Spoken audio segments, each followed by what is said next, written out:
Okay, so once again, when we left off on Chapter 7, we were talking specifically about the cell membrane and how it regulates diffusion. That is, how it moves substances into and out of the cell. So we had talked about passive transport mechanisms, and now we want to talk about active transport mechanisms. So page 36 in the course outline, page 136 in the text, if you're following along there.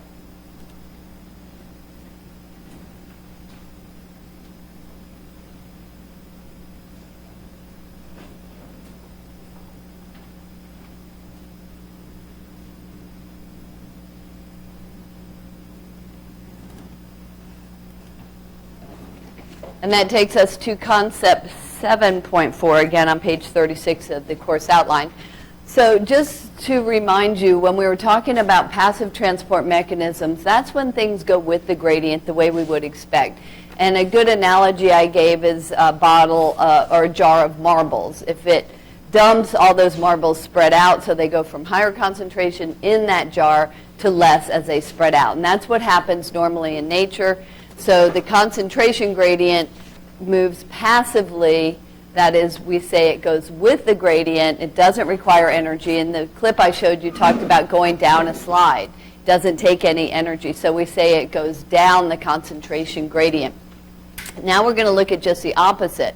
What happens if you need to push more marbles in that already crowded or full jar? That requires energy. Or what if you need to go up the slide?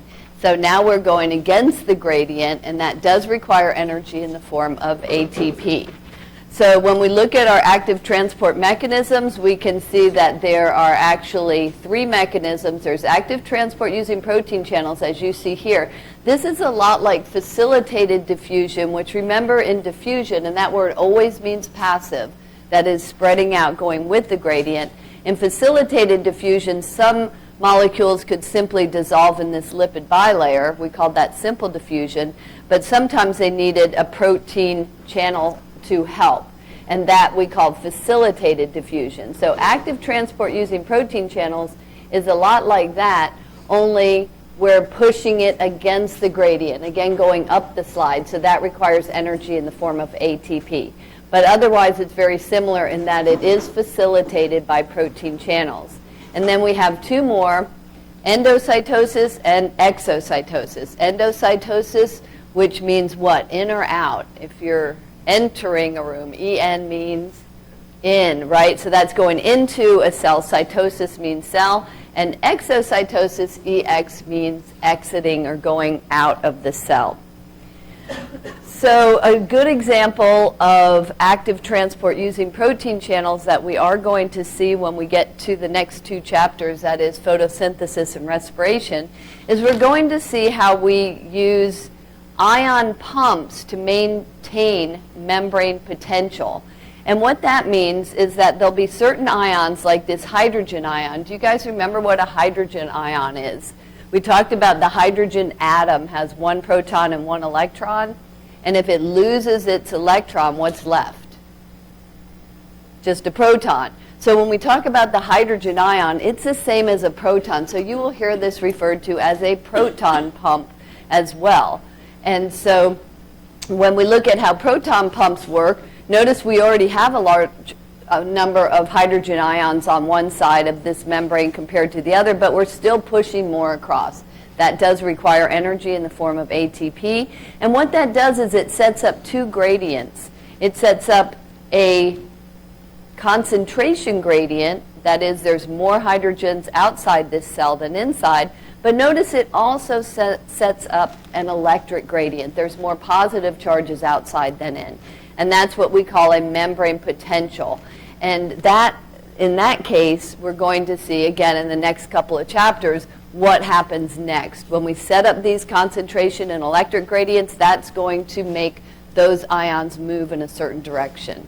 So we will come back to that later. But again, when you hear this word pump, just like if you have a pump pumping water out of your well, or as your heart pumps fluids around your body, it does require energy. We also have two more types of active transport. which collectively we call bulk transport. This is when we need to take a whole bunch of molecules and move them together at one time. And so in this case, we have either endocytosis or exocytosis, as I mentioned. Endo moving into a cell, exo moving out of a cell. So first, here's a clip on that.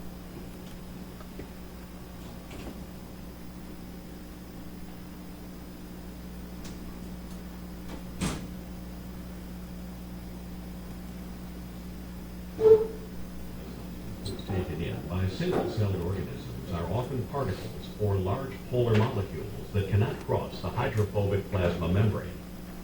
Many single-cell eukaryotes employ endocytosis to ingest such food particles. In this process, the plasma membrane extends outward and surrounds the food particle. Cells use three major types of endocytosis: phagocytosis, pinocytosis, and receptor-mediated endocytosis. If the material the cell takes in is particulate, such as a bacterium or a fragment of organic matter, the process is called phagocytosis. If the material the cell takes in is liquid, it is called pinocytosis. Specific molecules, such as low-density lipoproteins, LDL, are often transported into eukaryotic cells through receptor-mediated endocytosis. Molecules to be transported first bind to specific receptors on the plasma membrane. The interior portion of the receptor protein is embedded in the membrane. The protein clavering coats the inside of the membrane in the area of the pit. When an appropriate collection of molecules gathers in the coated pit, the pit deepens and seals off to form a coated vesicle which carries the molecules into the cell. Exocytosis is the reverse of endocytosis. This process results in the discharge of material from vesicles at the cell surface to the outside of the cell.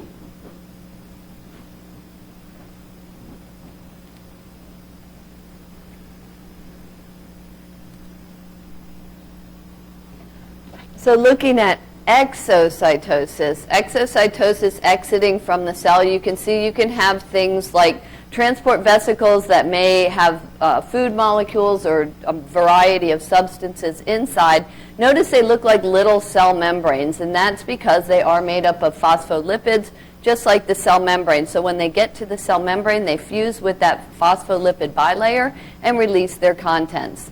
Many secretory cells use exocytosis then to export their products.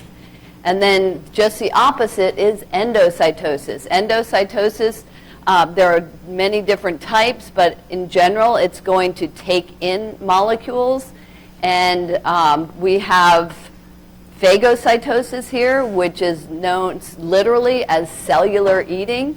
We have things like our white blood cells, macrophages, they're called, large, macro meaning large, white blood cells that engulf things like bacteria and help us fight bacterial infections. So it's one of our first lines of defense.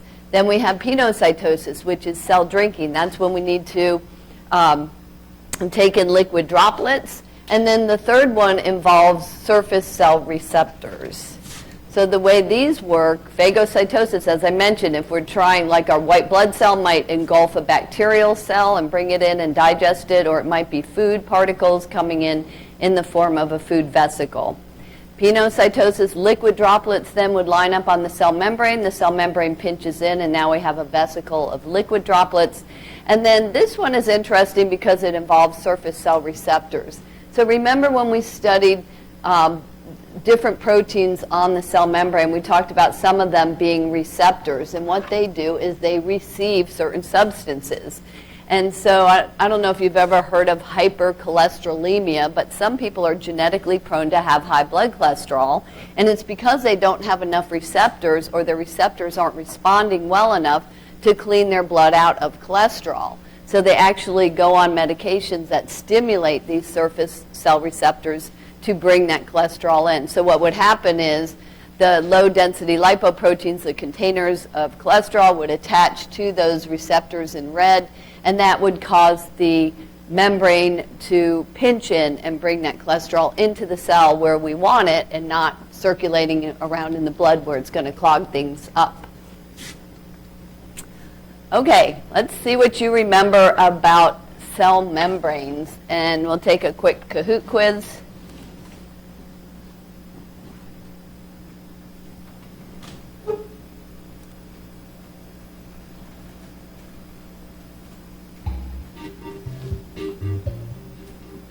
And the pin is 4531888.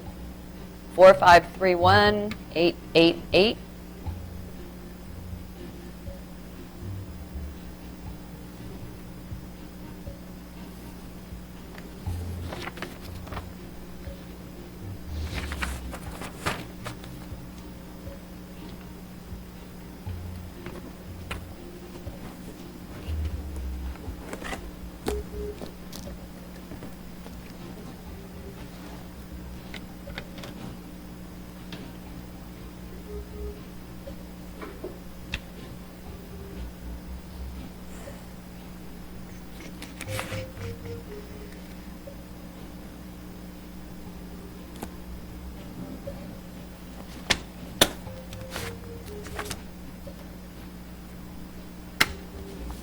Anybody else still logging on? All right, let's see. Hey, we lost somebody. What happened?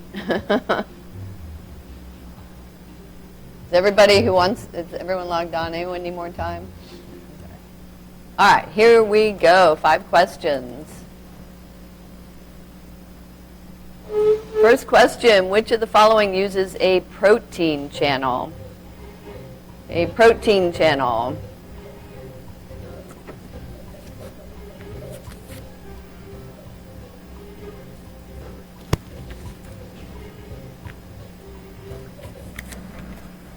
Okay, so most everybody got that right. Facilitated diffusion. Remember that word facilitate means helping or using a protein channel in this case.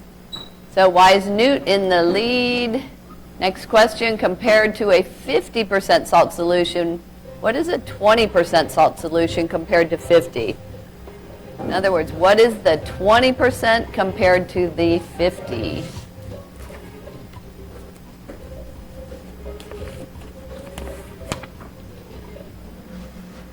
Okay, good. Most of you got that. So keep in mind that tonicity refers to the concentration of the solute, which would either be the salt, sugar, starch, whatever is dissolved in the water. In this case, salt. So 20 is less than 50, making it hypo. Hypo means low solute compared to something else. So why is Newt still in the lead?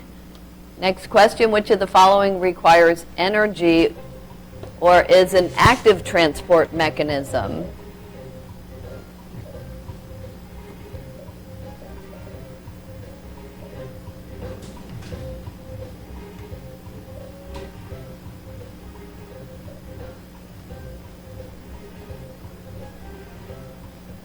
Okay, so we just went over that bulk transport, which involves endocytosis and exocytosis. Remember, anytime you see the word diffusion, that means passive, always. So whether it's simple diffusion or facilitated diffusion, and remember, osmosis is the diffusion of water.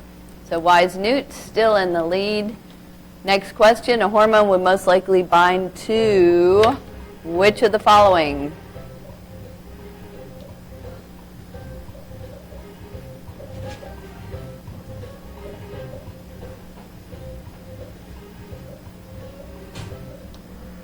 Okay, good. Most of you got that right. Receptor, meaning it receives things like the hormone insulin. If it binds to a receptor protein, that makes the cell membrane more permeable to sugar, and that brings the sugar in.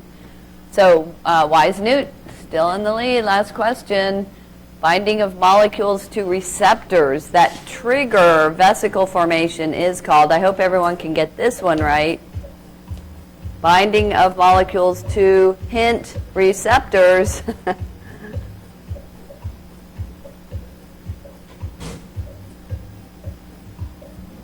And much better. So receptor-mediated endocytosis, that's the one we were just talking about. And so congratulations to Groovy Panther, Wise Newt, and Rational Kitten.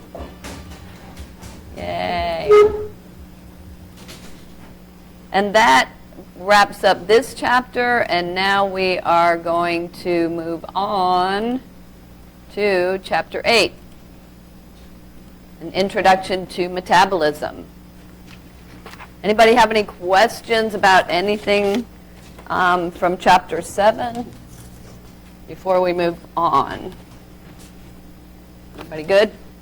Okay, so this just a couple of things from that first day of class. Remember we were talking about defining life, and we said we define life by talking about what all living things do, or what they all have in common. And when we were talking about what all living things do, some of you guys said things like, all living things breathe, or all living things eat.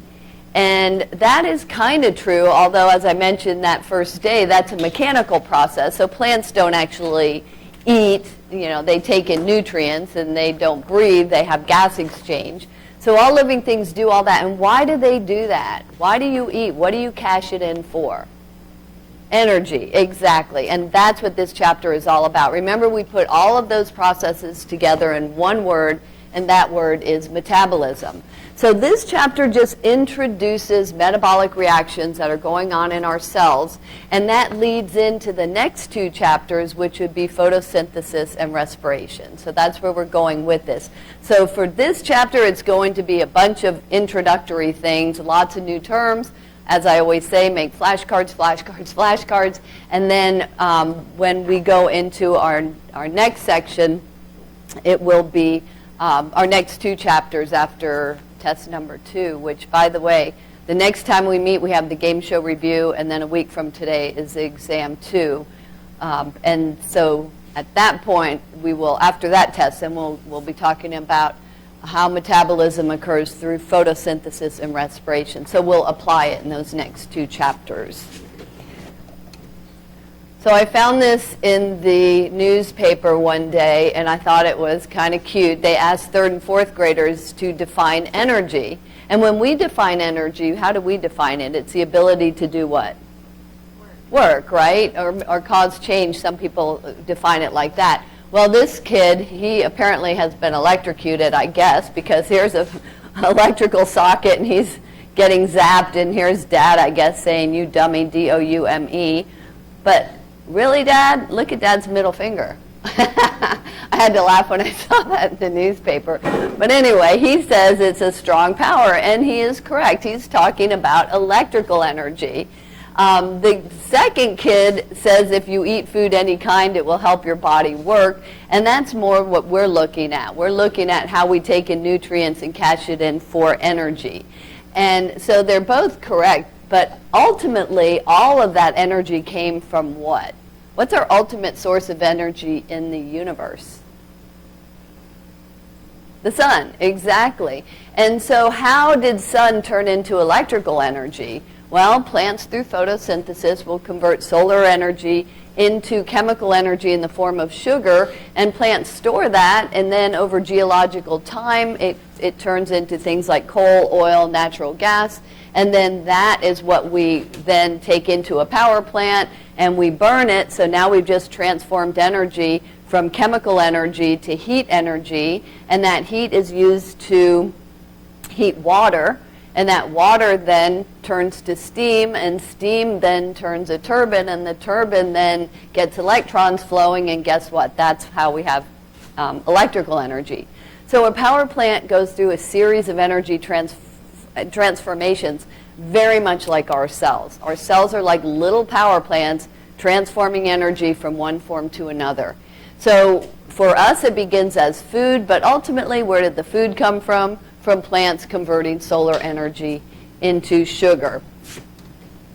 So looking at these two processes then, we can see it all begins with sunlight energy from the sun, solar energy, and plants through photosynthesis, specifically in the chloroplasts, will convert that solar energy into organic molecules, namely sugar. And notice that oxygen goes out as a waste gas, which is good for us because we are aerobic organisms. We require oxygen in our mitochondria, and we also require those organic sugar molecules in order to cash them in for ATP. So ATP powers most cellular work. We can sit in the sun all day long, folks, but we cannot do any cellular work. Our cells can't grow, reproduce, or metabolize until we have gone through these transformations that ultimately lead to the formation of ATP. So we have to have it in that form. What about plants? Do plants have chloroplasts, mitochondria, or both? Both, because they also need ATP, and that's what mitochondria does. It converts that sugar to ATP. So again, in the next 2 chapters, we're going to look at what happens in photosynthesis in the chloroplast and what happens in cellular respiration in the mitochondria in order for us to ultimately get ATP. But notice this is a one-way flow. We're going from high-quality solar energy to low-quality heat. So our bodies are constantly dissipating heat, which we consider low quality because it's not really enough energy to do any cellular work, and that's why we're dissipating it or getting rid of it.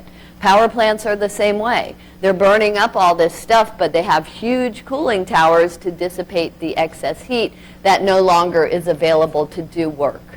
Another thing you'll notice here is that the outputs of photosynthesis are the inputs in respiration, and the outputs of respiration, CO2 and water, are needed for photosynthesis. So plants are unique because you can put them in a terrarium, an isolated system, and they can actually live fine. They're what we call autotrophs, self-feeding, because they can produce their own food. We, on the other hand, are heterotrophs, meaning other feeding. We have to rely on plants to provide that food for us.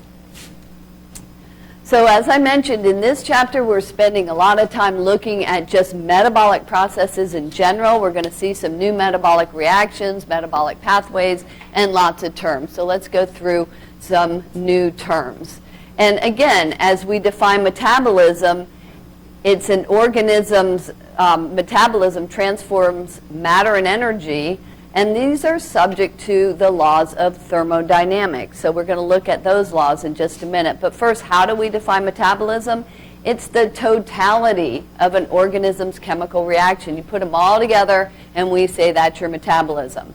And if you're trying to lose weight, you're probably always interested in doing anything that's going to increase your metabolism, because anything that does that is going to increase your energy requirement, and your body is going to pull, as we've mentioned many times, from carbohydrates. But when your carbohydrates run out, what does it use next? What does your body use next if it runs out of carbs? What's your storage form of energy? Fat, exactly. And so if you're trying to lose weight, again, you rev up your metabolism so you can try to lose stored fat. That's the idea behind that. But another thing to keep in mind about metabolic reactions is they don't occur in a one-step fashion. You don't just add A and B and get C and you're done.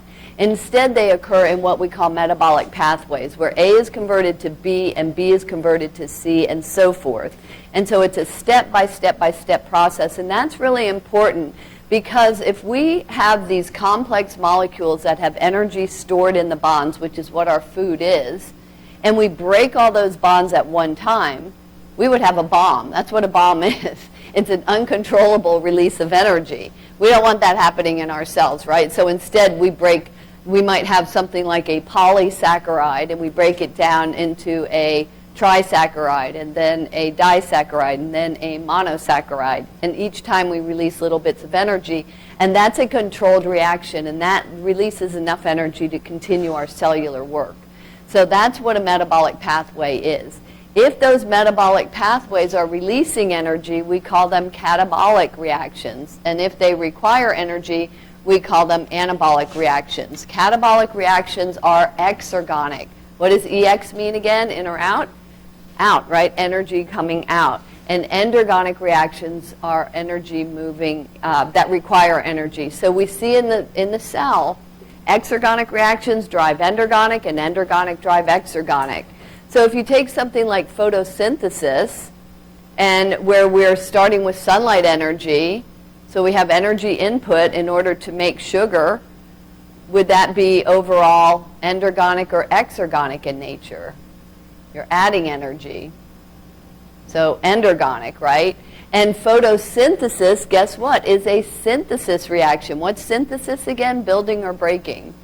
Building. And so in order to build these complex molecules, these require endergonic reactions, a source of energy to add. And then when we eat these complex molecules and we hydrolyze them, what's that again? Building or breaking? Lysis. breaking, we release energy that are stored in those bonds. So that would be what? Exergonic or endergonic, releasing energy.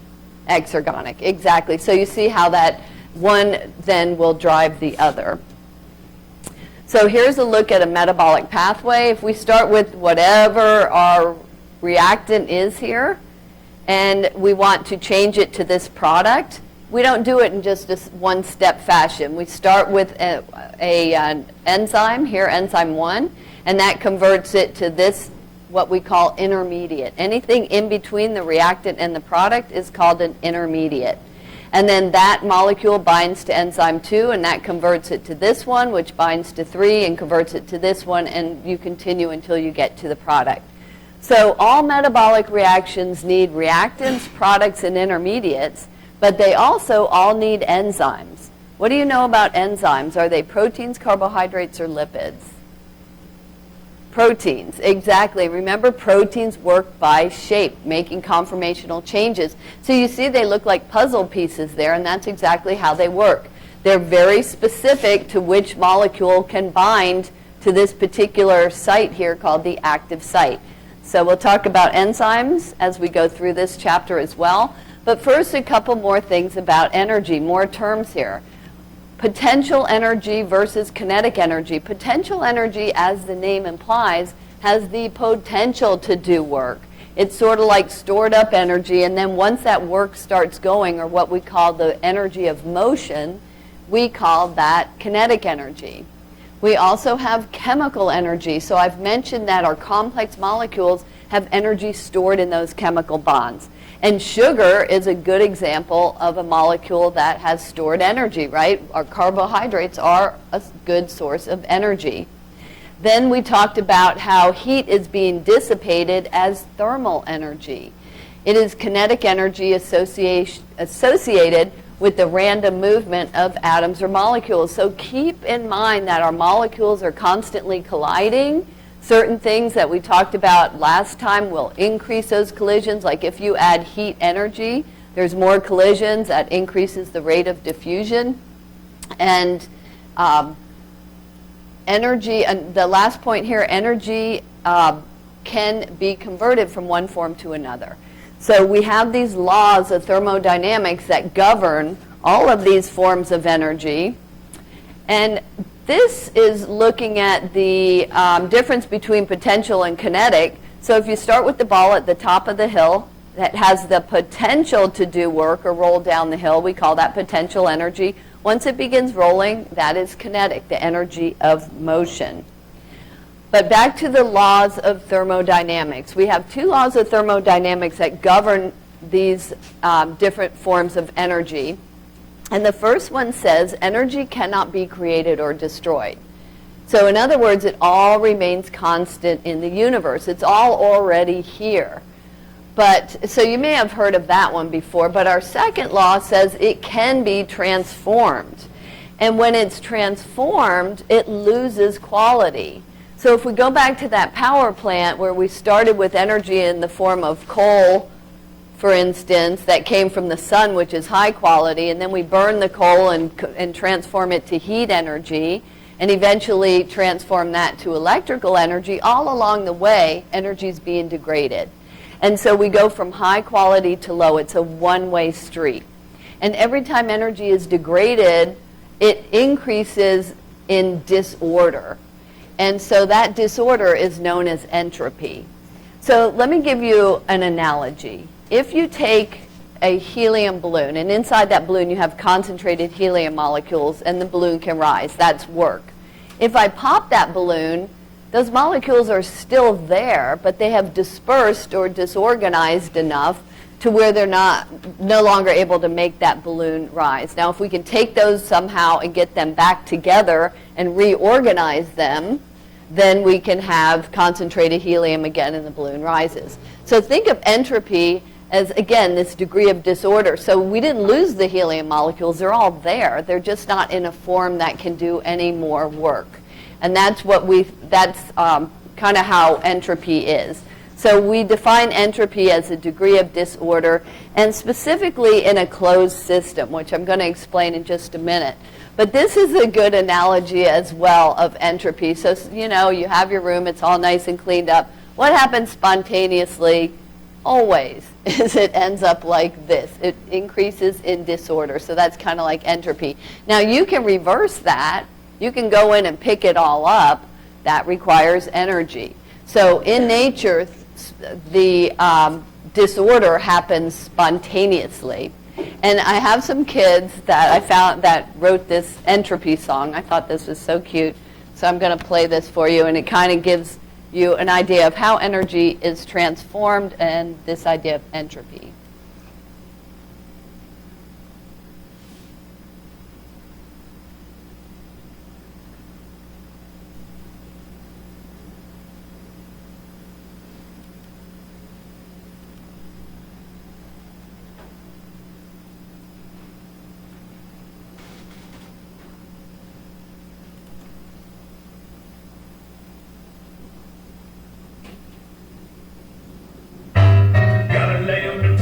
They were geniuses all. Without them we'd be freezing in the dark at the mall. James took total energy remains the same. No matter what it's for, that's why it carries its name.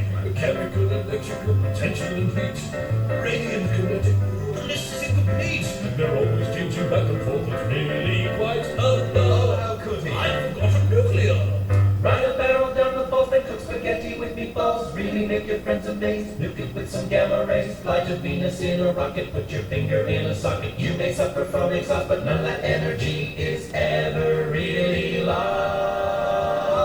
Then why can't we make a clean machine that moves perpetually? Cause there's another law with which all energy must agree. Whenever it changes form, it loses quality. In other words, down that rising entropy. It's entropy you see that turns the less into less. On a straw pigsty, why it's simply scandalous. Energy once heat degenerates into waste heat. We must repeat because of entropy.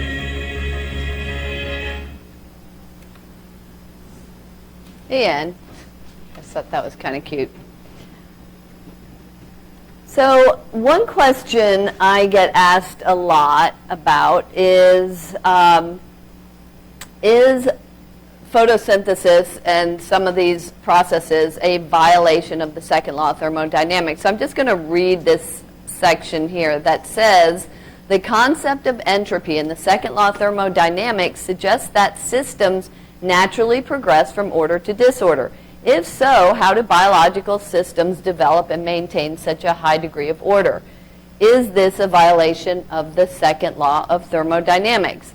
And it mentions there that order can be produced with an expenditure of energy, and the order associated with life on Earth is produced with the aid of energy from the sun. So again, what we're seeing with the sun is we're adding energy to the system. We're also taking all these unorganized individual molecules, and with that high concentrated energy from the sun, we're able to reorganize it into our high energy carrying molecule of sugar, or storage molecule. So again, this idea is if you can add energy to the system, you can reverse it. And so looking at concept 8.2, and now we're over on page 40 of the course outline, looking at the idea of free energy. And free energy is defined there as energy that can do work when temperature and pressure are uniform, as in a living cell. Free energy is the measure of a system's instability, its tendency to change to a more stable state. So keep in mind, energy and stability are inversely related. That is, the more energy in the system, the less stable. And remember, everything likes to proceed towards some kind of stability. So if there's something highly energetic, that reaction occurs spontaneously, trying to become more stable. So free energy decreases in the stability of a system as the stability of a system increases. Again, they're inversely related. And the point is trying to reach some sort of equilibrium and maximum stability. So I mentioned about systems, and what makes a cell unique compared to other systems is that it is an open system.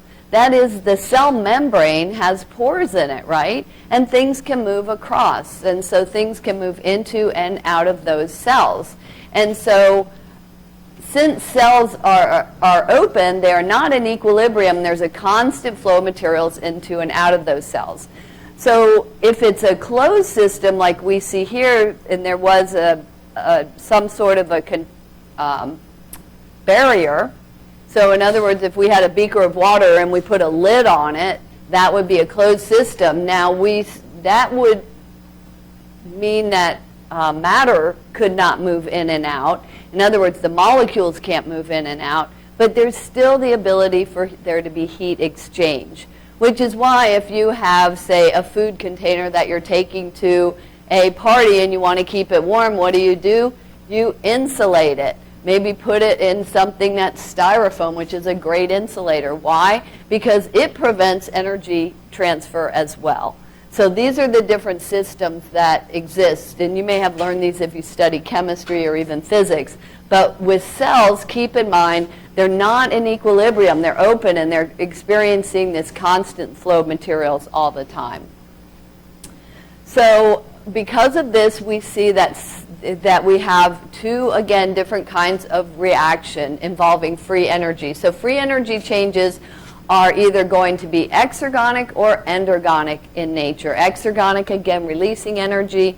Endergonic, require energy. So if we take reactants that have a lot of energy, these tend to be more complex molecules, and break them down or hydrolyze them, the products are going to have less energy, but we have released energy here, which means this is what? Exergonic or endergonic? Releasing energy. Exergonic, okay. And if you learn this in chemistry, you may have learned it as exothermic because there's heat exchange as well, but we call it exergonic in biology. Likewise, there are reactants that need energy in order to proceed towards product. And in this case, this would be an endergonic reaction, those that require energy. And so once again, if we look at the reactions involving photosynthesis, would you say overall those would be exergonic or endergonic in nature? Photosynthesis requires sunlight energy. Endergonic, exactly. And so breaking our food down or our digestive processes tend to be exergonic. So when you look at what's really going on in a cell, and if you ever take biochemistry, you might learn some of this stuff. This is just, I put this up here to show you how complicated it really is.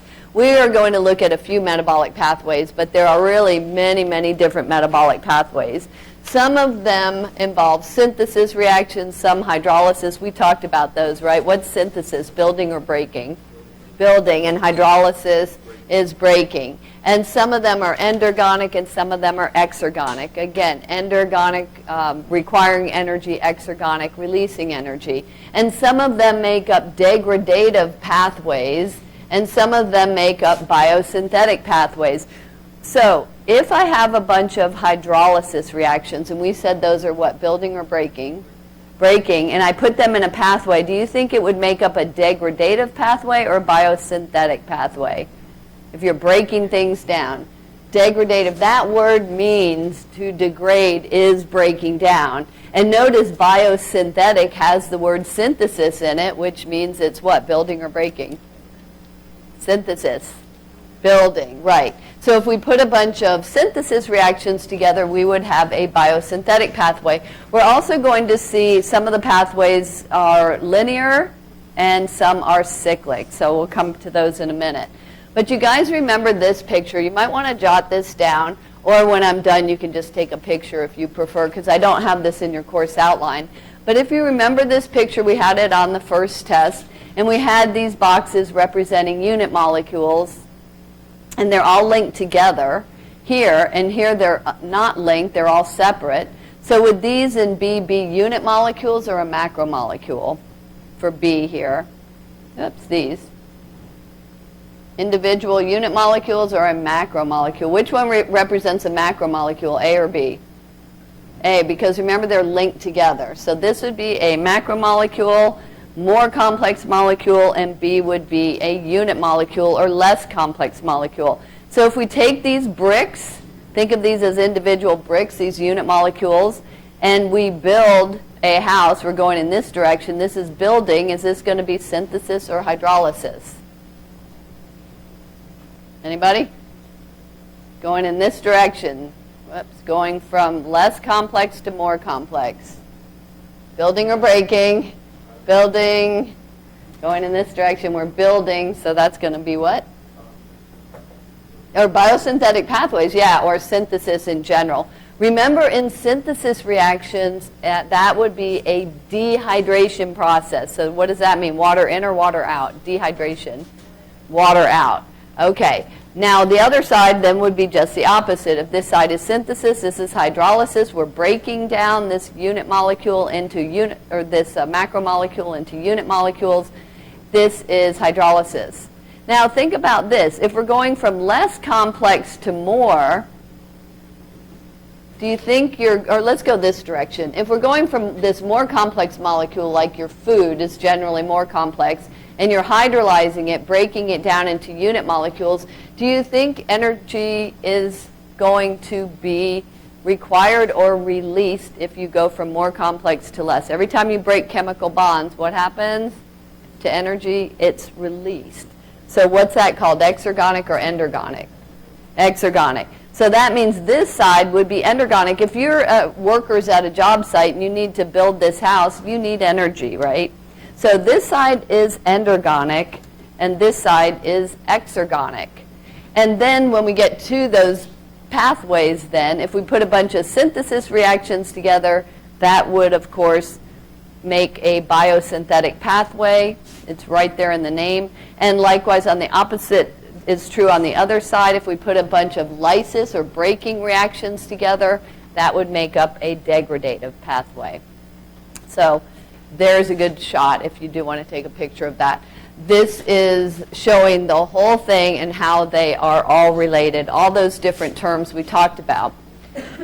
So there's still two terms, though, that I haven't mentioned that were on that list. One of them is a linear pathway, and one of them is a cyclic pathway. So when we get to photosynthesis and respiration, for example, we're going to see the Krebs cycle, a cyclic pathway. We're going to see the Calvin cycle, which is also a cyclic pathway. And so which one of these do you think is linear and which one is cyclic? Which one is this one, the top one, linear or cyclic? Linear, because you see A is converted to B, C, and D. It makes a line. That's what linear means, right? So that's a linear pathway. This is a cyclic pathway. In either case, as I mentioned, all metabolic reactions need three things: reactants, products, and intermediates. So in the linear pathway, what letter would represent the reactant? That's what you start with, A. And what letter would represent the product? D. And B and C then would represent intermediates. Those are in between. So that's kind of obvious in a linear reaction. But look at the cyclic pathway. This is a little bit different. Here you're adding A. When you add A, it combines with B to make, it combines with E to make B. Then B gets converted to C. Some of C goes out as F. The rest gets converted to D, which converts back to E. Every time we get to E, what do we have to add to keep this turning? Every time we get back to E, what do you have to add? A. And that keeps it turning. So this is a situation where you have to keep adding the reactant A to keep pumping out the product. Which letter represents the product? F. So, and B, C, D, and E are all the intermediates that are always present. So again, to keep these cyclic pathways turning, you got to keep adding A in order to keep pumping out F.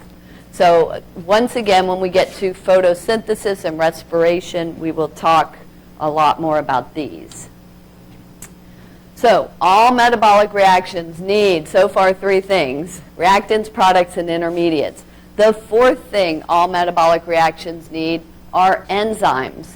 And enzymes, we already mentioned, are proteins that assist in these reactions. And the way they assist is by lowering energy barriers. They make it easier for reactions to occur. And the initial energy needed to start a chemical reaction is called the free energy of activation, or activation energy, as you see there, E sub A. So if you take something that we do in lab when we're trying to test, for instance, if we have a solution and we don't know if there's sugar, salt, or starch in it, we use a reagent. And one of the reagents we might use is Benedict solution, which is blue. And if we mix it with that, let's say we're trying to see if there's sugar in it, and so if we mix it with the sugar solution, nothing's going to happen unless I heat it. And if I heat it and the sugar is present, it's going to turn into a brown color. And that tells me, yes, positive for sugar. So what I needed there was activation energy. I needed to heat it to get that reaction to occur. As I mentioned, some reactions are spontaneous. They just happen. It depends on how unstable they are or how reactive they are. But others require energy, and that is what we call activation energy.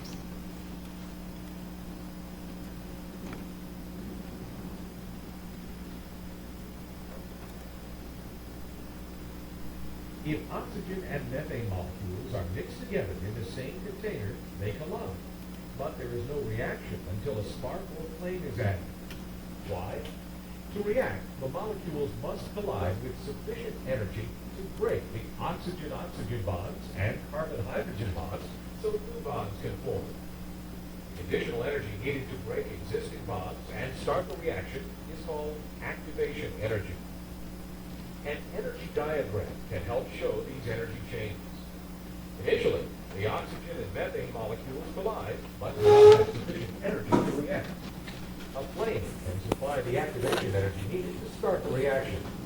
At this point, bonds break and new bonds form in an exothermic reaction that releases energy. The energy released supplies the activation energy for other molecules to react, and the mixture explodes. In the air, nitrogen and oxygen are continually colliding, but lack sufficient energy to react. Heat from lightning supplies the activation energy to break bonds, and new bonds form in an endothermic reaction that absorbs energy.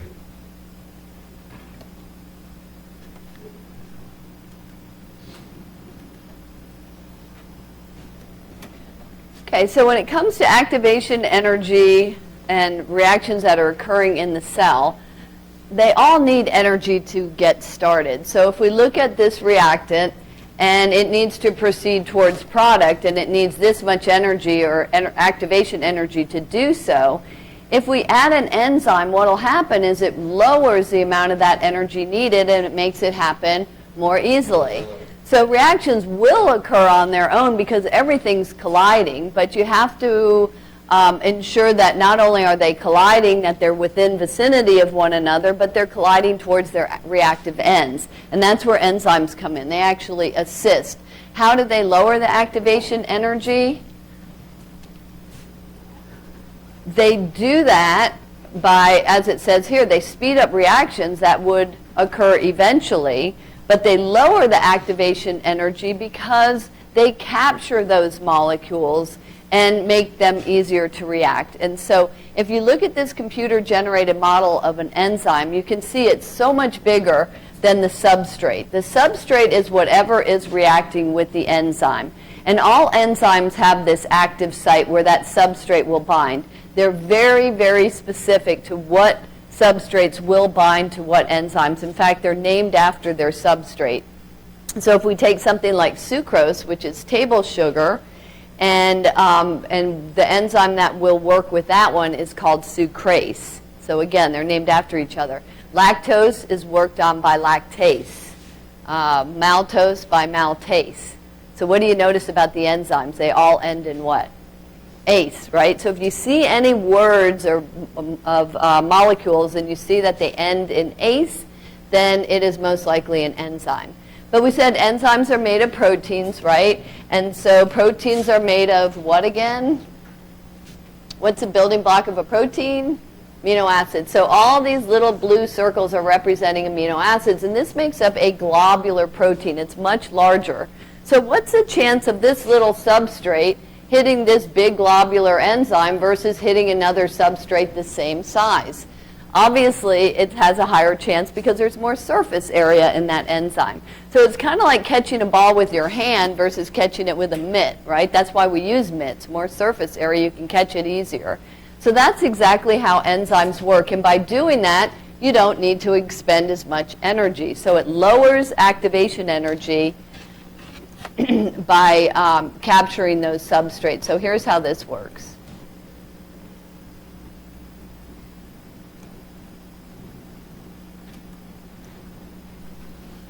Catalysts are substances that speed chemical reactions without being used up in those reactions.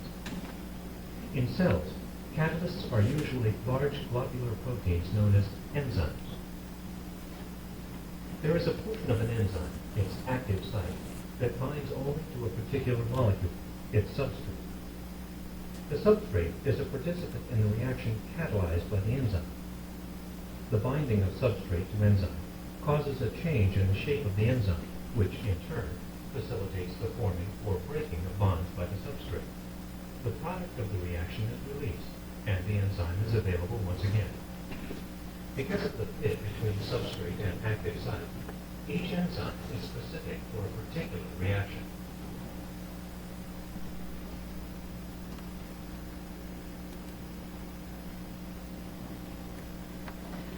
Okay, so when we look at how enzymes work, again, they catalyze the reaction. That word catalyze means assist. And the way they do that is that they will bond to that substrate. So a substrate is anything that's working with an enzyme. And again, the substrate is, or the enzyme is substrate specific. That means it'll only bind with certain substrates. And it's so specific, as I said, it's named after its substrate. So here we're looking at the substrate sucrose, which is table sugar that consists of glucose and fructose bonded together. This is a disaccharide, two sugars bonded together. Here's our enzyme. What enzyme would this be? If this is sucrose, this enzyme would be sucrase, right? So it binds to the specific site. Notice they fit together like puzzle pieces. This is the active site, which is the site on the enzyme where that molecule binds. So once it binds, we call this an enzyme substrate complex. This is a temporary binding of the enzyme to the substrate, and at this point the enzyme is going to do one of two things. If it's breaking the bond, it's going to temporarily change shape in order to strain the bond so it more easily breaks. If it's making bonds, it's going to do the opposite. It's going to orient them more towards their reactive ends. Keep in mind, enzymes are reversible. They can make this bond or they can break the bond. So going in this direction, we're breaking the bond, and once that bond is strained, they're broken into glucose and fructose. The products are released, and the enzyme is free to bind to other substrates, so it is reusable. What if I want to go in the reverse direction? I have glucose and fructose, and I need to make sucrose. In this case, it's still binding to sucrase, but instead of breaking the bonds, when it forms the enzyme substrate complex, it orients the molecules towards their reactive end, bringing them together, and now a bond is formed and it goes off. So again, it's reusable and it is reversible.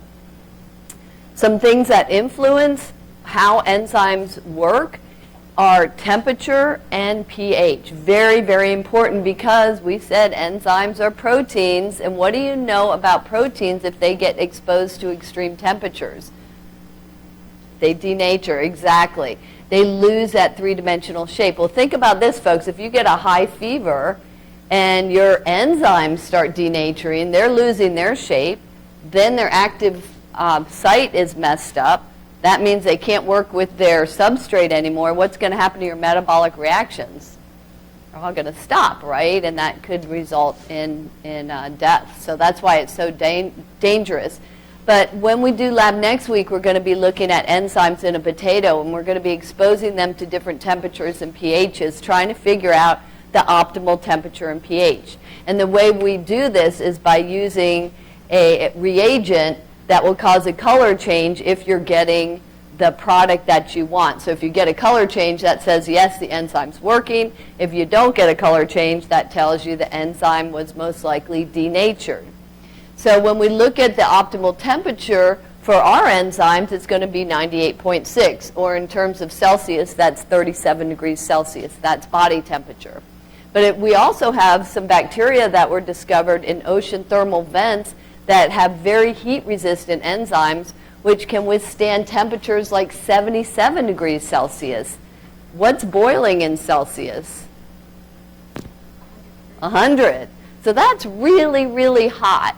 The good news about discovering these bacteria is we were able to use these heat-resistant enzymes in laboratory settings to do a whole bunch of stuff with DNA and other things that have proteins that we don't want to denature, but we need to heat.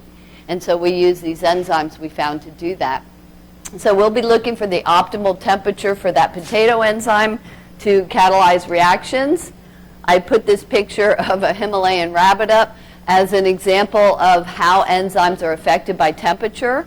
In this case, the enzyme that produces melanin, which gives the rabbit the dark coat color, is heat sensitive. And so in regions where the rabbit's body is very warm, like its main body, the enzymes are not working and you see no melanin production. But in areas that are cooler regions, like the ears and nose and feet, it's cool enough for those enzymes to work and you see melanin production.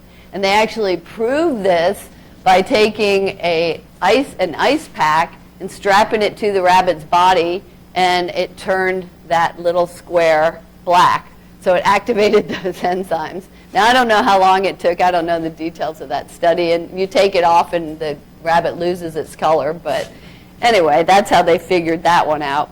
It's the same, by the way, with Siamese cats. So if you have a Siamese cat, I guess you could try that and see if it works enough. Don't do it at home, folks. Also, pH makes a big difference, just like with all proteins. So pH can denature an enzyme as well. And so we have different pHs that require our enzymes to activate at those pHs. What is the only system in the body that's acidic? Your stomach, right? And as you see in the first graph there, the optimal pH for pepsin, which is a stomach enzyme, is very acidic, somewhere around 2-ish, whereas most of our enzymes will operate at neutral pHs. So again, in lab, you're going to see, does that potato enzyme like acid, base, or neutral conditions the best? If you ever hear your stomach gurgling, the reason behind that is it's releasing hydrochloric acid to get your enzymes activated in case you're going to eat. Especially if you eat at the exact same time every day, your stomach kind of gets ready for it, expecting you to eat. So that's what that is all about. So what regulates enzymes? When you think about it, you're not always producing every enzyme all the time. For example, our saliva contains an enzyme called amylase that digests starch. But it's only when you're about to eat that your mouth starts watering. What are you doing? You're starting to activate those enzymes. So what turns those on and what turns them off? Because when you think about it, every cell has an exact same copy of DNA. And every cell, for example, has a gene to produce amylase, that enzyme. But every cell is not producing amylase, only those certain cells that are involved in starch digestion do. So what turns them on and what turns them off? So we have groups of enzyme inhibitors, and as the name implies, it turns things off, inhibits reactions. And we have activators that turn them on. And the way they work is by influencing the shape of the enzyme. I keep saying this. Proteins are all about shape. And if you change the shape, you can turn it off. If you put the shape back to normal, you turn it back on. So we have a normal binding shown here, where the substrate would bind to this active site. But we have some molecules that mimic that substrate, bind to the active site before the substrate can get there, and that blocks the enzyme from binding. So is this going to be turned on or turned off if it can't bind? If this substrate cannot bind to the enzyme, the reaction is going to be turned off because it's blocked. This is what we call competitive inhibition. Inhibition because that turns off the reaction, and competitive because it's competing with the active site. A lot of our poisons act by competitive inhibition. If they bind up all your enzymes by getting to them before the substrates can, that essentially shuts down your metabolic reactions, and that can kill you. A lot of our antibiotics work by competitive inhibition because we can bind up bacterial enzymes without affecting our own enzymes. That would kill off the bacteria without affecting us, because enzymes are species specific as well. Oftentimes there's specific enzymes only bacteria have that we don't. So that's usually irreversible. We also have non-competitive inhibition. It's still inhibiting, which, what does that mean again? Turning on or turning off? Inhibiting, turning off. But it's doing it a different way. There's a different site. Instead of blocking up the active site in non-competitive inhibition, there's an additional binding site called an allosteric site, as you see here. And what happens when a molecule binds to this site is it changes the shape of the active site so the enzyme no longer can fit. But this is reversible. So anytime the enzyme needs to be turned off, the molecule is binded and the shape is altered and it's turned off. Then it can release it, the shape goes back to normal, and the substrate can bind and everything's turned back on again. So here's first a clip on how enzyme inhibition works.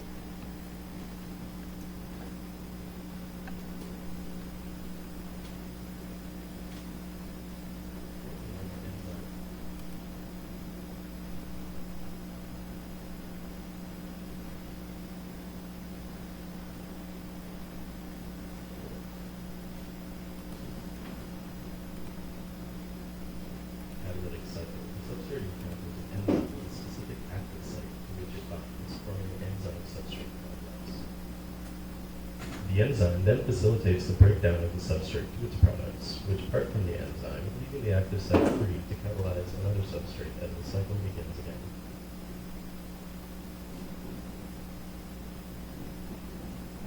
Competitive inhibition occurs when an enzyme encounters a blocker which mimics the properties of the substrate and binds to the enzyme's active site. Thus, when the substrate is encountered, the active site is not available for attachment, and no reaction will occur.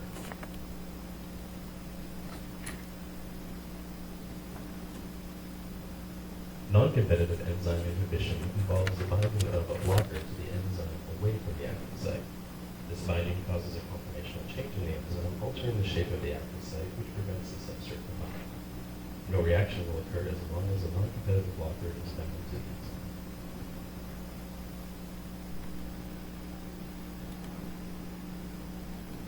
So I was mentioning that a lot of our drugs use enzyme inhibition in order to inhibit different reactions and stop them. And there's a drug known as Gleevec that inhibits cancer-causing kinase. What is kinase, do you suppose? It ends in ASE, so it's an enzyme, right. So it's a cancer-causing enzyme that Gleevec can alter the shape or inhibit the reaction. So let's take a look at how this works.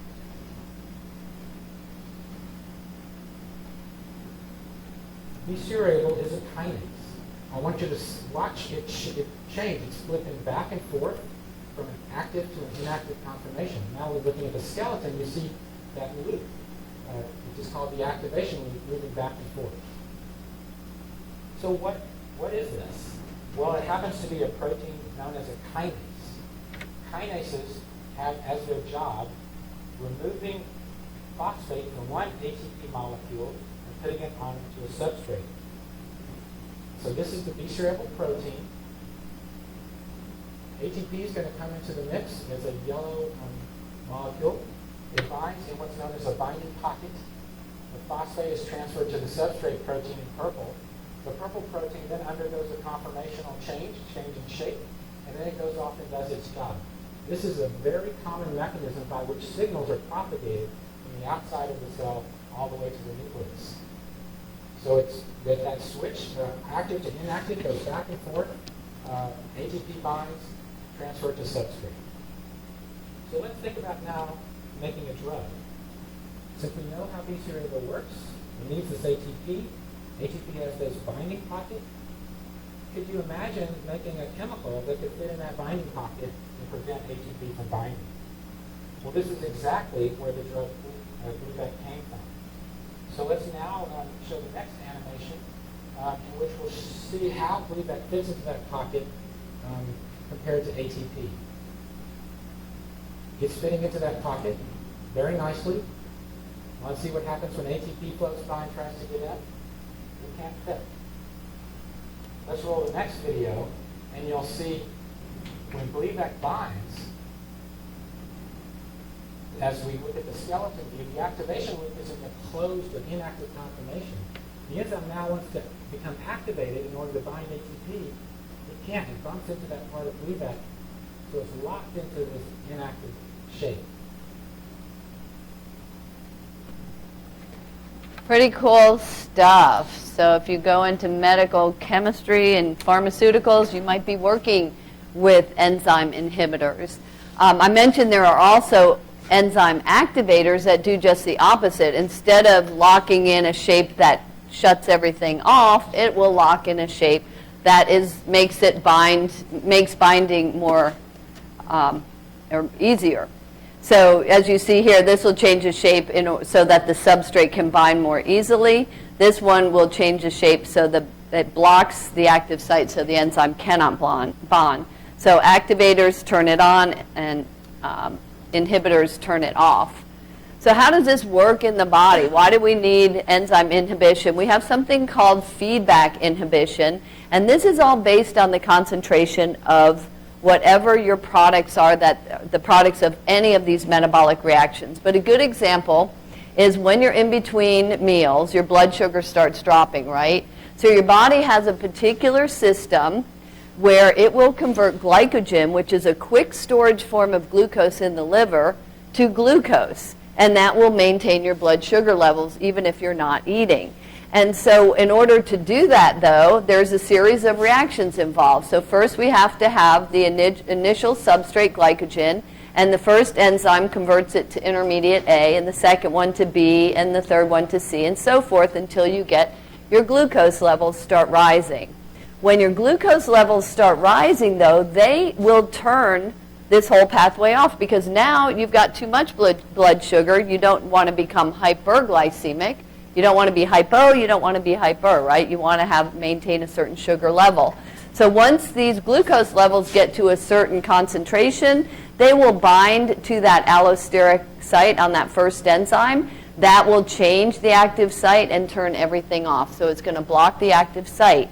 That turns everything off, which is going to do what to your blood glucose levels? If you shut this pathway down, glucose levels are going to what? Go up or down? If you turn it down, if you shut this pathway down of converting glycogen to glucose, if you shut it down, glucose levels are going to reduce. Exactly.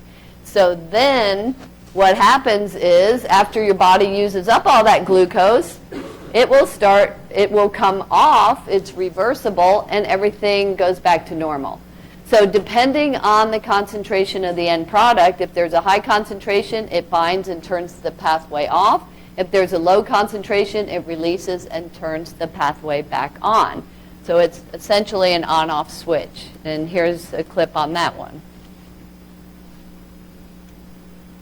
When a metabolic pathway has produced enough end product, it can be temporarily shut down by feedback inhibition. The end product binds to the first enzyme in the pathway. This inhibits. Hold on a minute. Try that again.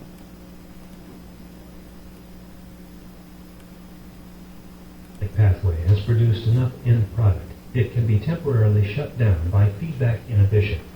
The end product binds to the first enzyme in the pathway. This inhibits the first reaction and thus all subsequent reactions. The end product is no longer made. In some pathways, the end product binds to the enzyme's active site, blocking binding by the first substrate.